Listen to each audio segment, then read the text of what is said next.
Hello, this is Frank with another documentary that I am producing, another part of this documentary on mobile home parks that are being ravaged for redevelopment in the Tampa Bay area, primarily the St. Pete area, and particularly since there's not many mobile homes anymore. They've been long gone in Tampa, except for some rentals up on Nebraska. I'm a Tampa Bay native, and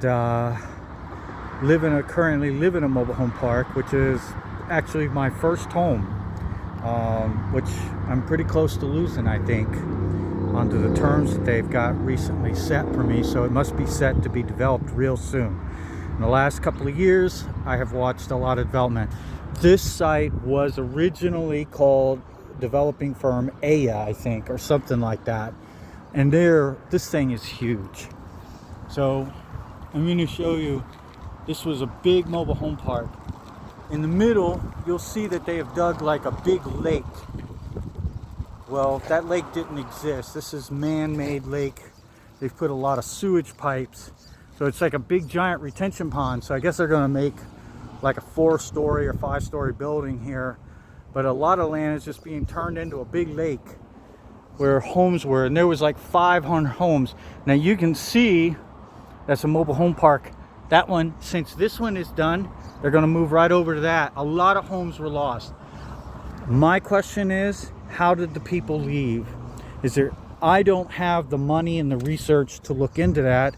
I am only documenting what I have witnessed and what I have at first-hand glance.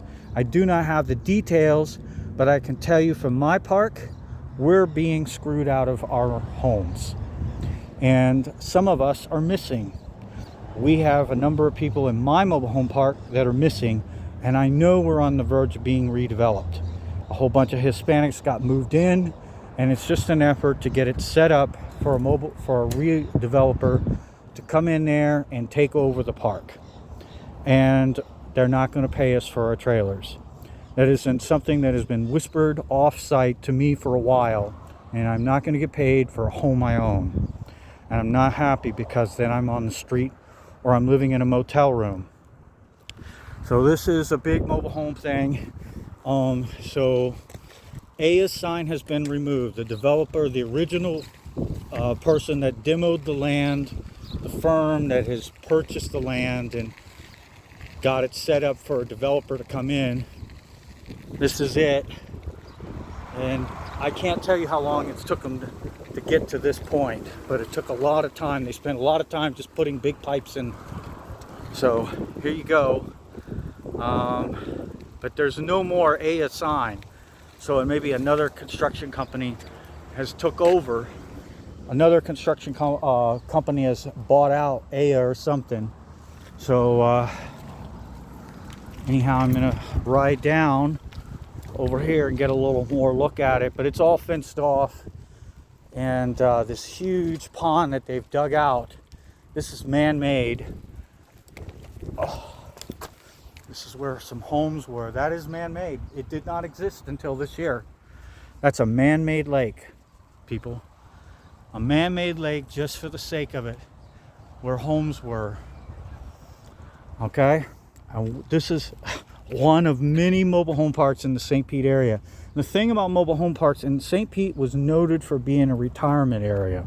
So you have these mobile homes where people moved who are in the retirement age, and now, so what happens to these people who made a plan to live here for the rest of their life, gave up a place up in the north, maybe sold off their farmland or whatever, and sold their business off and decided to come down to Florida and with a little bit of money that they have to finish off their years in Florida. And now we're just going to take the home. So I'm telling you, I'm 56. I am not going to make it into retirement in my home because it will be redeveloped. It's the first home I ever owned. I have struggled to get by on Florida wages. We're not making the wages that people make in New York, but we have all these New Yorkers coming down here and buying up land from under us. And then we have to the wages don't go up, and then we're working 2 or 3 jobs to get by. I'm 56 years old. Well, I've never had to work 2 or 3 jobs, but I may soon have to at my elderly age. Okay.